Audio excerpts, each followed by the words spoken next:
You will never find a man who will love a tall girl.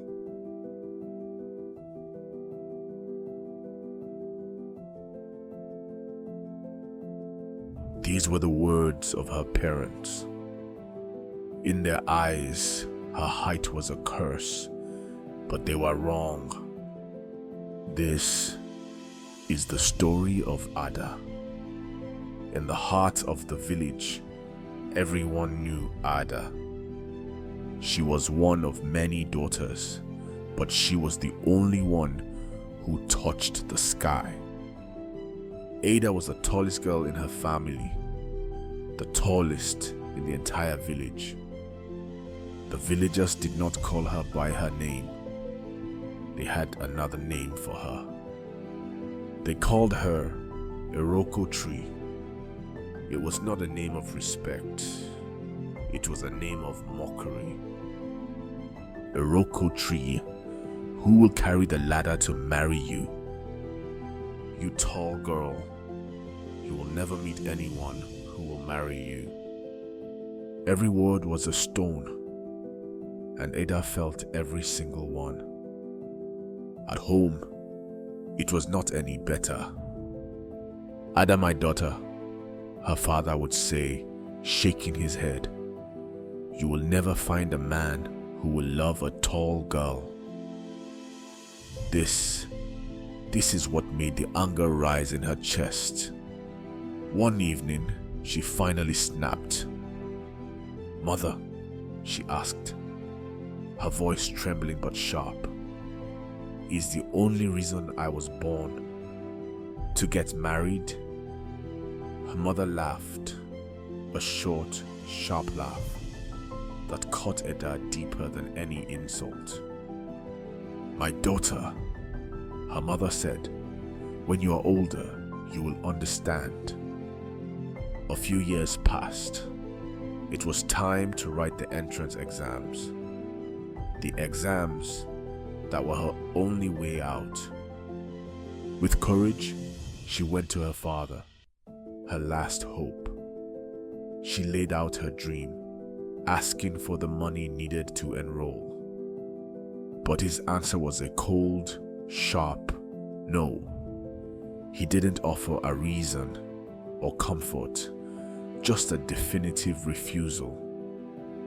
Her siblings, her shorter siblings, were given the money without question. That night, Ada made a vow. She would not let them rule her life. If they would not give her the money, she would earn it herself. She worked every odd job. She woke before the sun. She sold pure water in the dusty village square. Coin by coin, the bag grew heavier. Her dream came closer. Finally, the day came. She had enough. She rushed back to her mat, her heart pounding. With a joy she had never felt, she reached under the mat. Her fingers met only the cold, dirt floor. The bag was gone. She tore her small space apart. It was not there. And then she saw her. In the corner, her sister, her parents' favorite sister. She was holding Ada's cloth bag, and it was empty. A red haze fell over Ada's vision. It wasn't just the money, it was her future. She did not wait for an explanation. She lunged. The screaming brought her parents running, but they did not see the truth. They only saw their favorite daughter, cowering. She's a monster, her sister cried. She attacked me. She stole my money, Ada screamed, her voice breaking.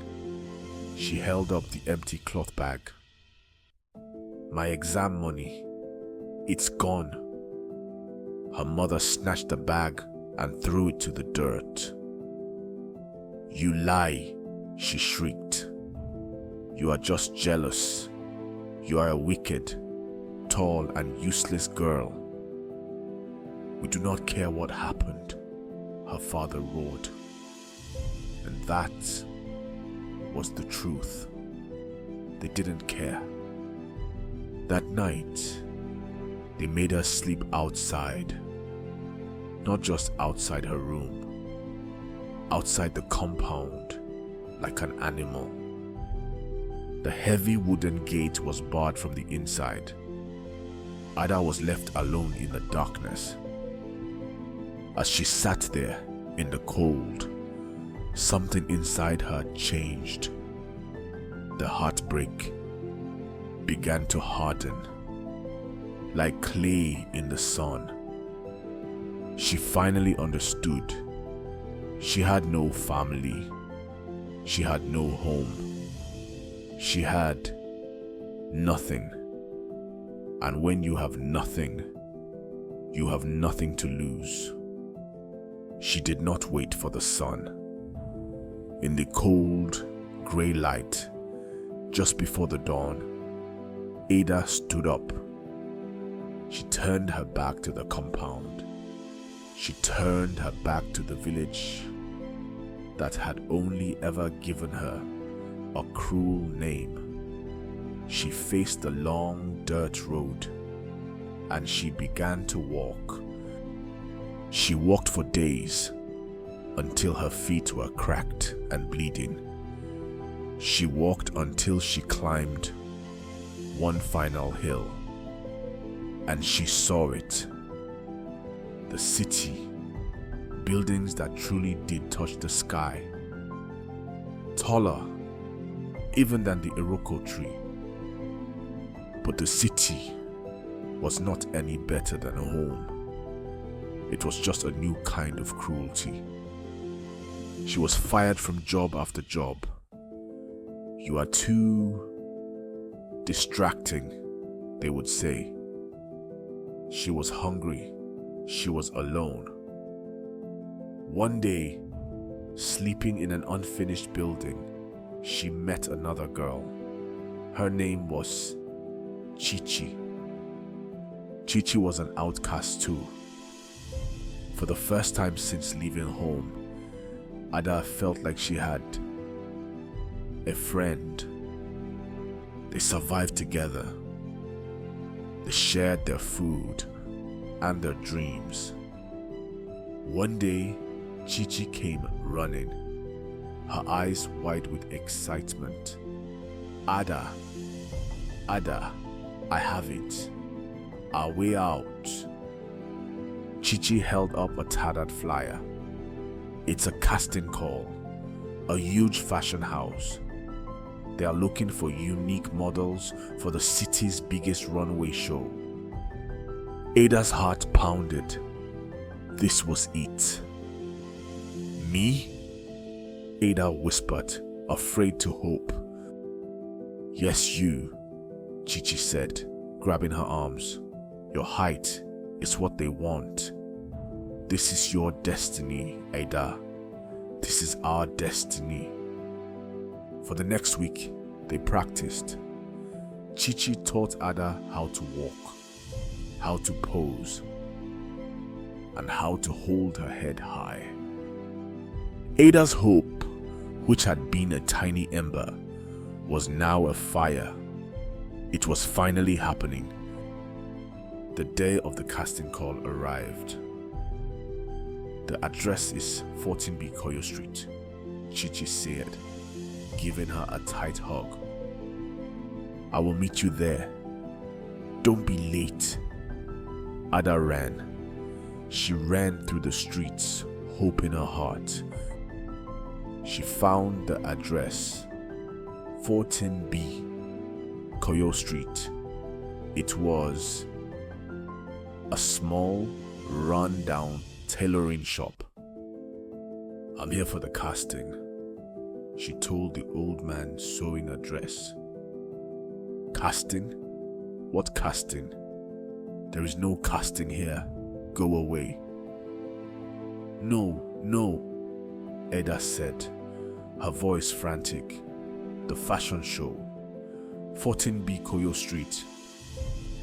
Ah, the man said, his eyes softening with pity. You are the third girl this week. You are looking for the Fashion Guild building. That is on 14B Koyo Street, not Koyo. Koye. It is on the other side of the city. You will never make it in time. The call ends at noon. It wasn't a mistake. It was a lie. Chichi, her friend, she had given her the wrong address on purpose. Her own sister betrayed her for her parents' love, and her only friend betrayed her for a dream. She had been right. There was no one. She sat on that curb, the tears of defeat streaming down her face. She was done. She would go back to the village. She had given up.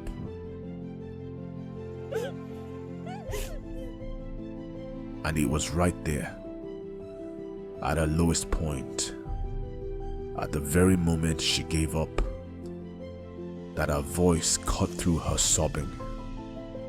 My goodness, what is a magnificent creature like you doing crying on a curb? Ada looked up and saw a girl with a bright, kind smile. No, not again.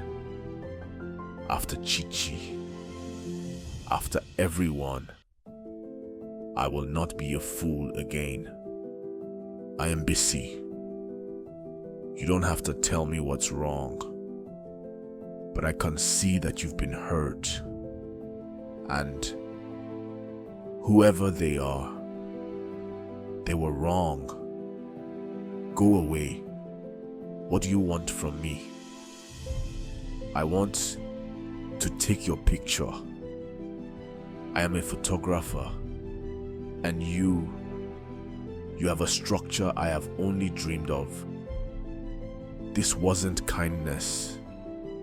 It was a choice, a lifeline.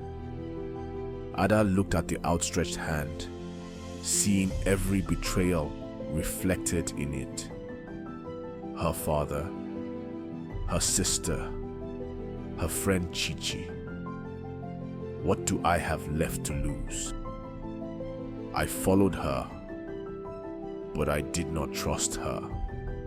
Her studio was clean, bright, and full of light. I was just dirt from the street. I was a stray dog she had decided to feed, and I waited for the kick. She tried to teach me. She gave me strange, tall shoes, and I fell. She told me to pose, but I only knew how to hide. That night, she gave me a room to sleep in, but I could not sleep. The old voices came back. I am useless. My parents were right. Bisi is wasting her time. She's kind, but soon she will see I am worthless and throw me out. This new pain is worse than the old one. I was so tired, I thought, is this the right choice? Maybe I should just go, run away, go back to my parents, go back to the village, fall on my knees, and just accept my fate. At least I understood that life. At least I knew what to expect. I stood up. I tied my wrapper. I was ready to leave. But then, I remembered. No, I will not go back. This is a new war. and I will not run. I will fight my way through. The next morning, Bissy came into the studio and she found me. I learned to walk. I learned to own the camera. But this time, it was not for a friend. It was not for my family. It was for me. I learned to trust myself. And then, the day of the show,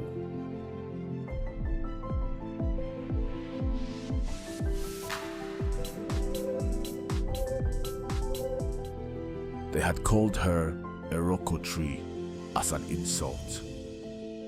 On this day, she owned it.